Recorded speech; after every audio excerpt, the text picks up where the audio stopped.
Cette activité que nous tenons ce matin vise à évaluer la mise en œuvre de la loi sur le quota genre. Vous n'êtes pas sans savoir que la loi adoptée en 2009 avait montré des insuffisances et en 2020, une nouvelle réforme a été adoptée en vue d'apporter des corrections à la loi de 2009. Et le bilan qui a été fait ce matin par le ministère en charge du genre, mais également par la commission électorale qui joue un rôle important dans la mise en œuvre de la loi. Et ce bilan-là montre que les résultats escomptés n'ont pas été atteints. Donc globalement, on peut retenir que les résultats sont très mitigés. Et l'objectif de cette rencontre, c'était non seulement de faire ce bilan, mais c'était surtout de dégager des perspectives, surtout dans le contexte actuel où des réformes politiques sont en tout cas inscrites dans l'agenda des autorités.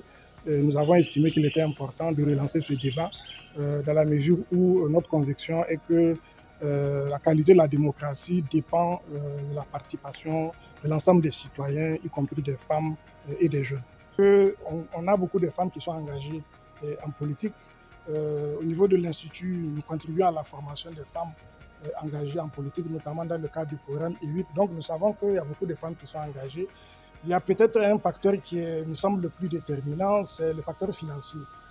Nous sommes dans un système où la compétition électorale, en tout cas un des facteurs qui permet de se faire élire, c'est la capacité financière des candidats. Et de ce point de vue-là, il faut remarquer que les femmes ont moins de ressources que les hommes. Donc c'est un des facteurs qui défavorise les femmes.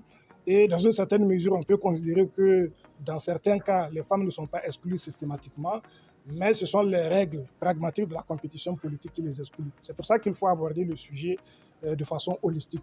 Il y a la dimension financière, il y a la dimension culturelle, il y a la dimension politique et puis il y a la dimension juridique qui est liée en tout cas aux dispositions de la loi.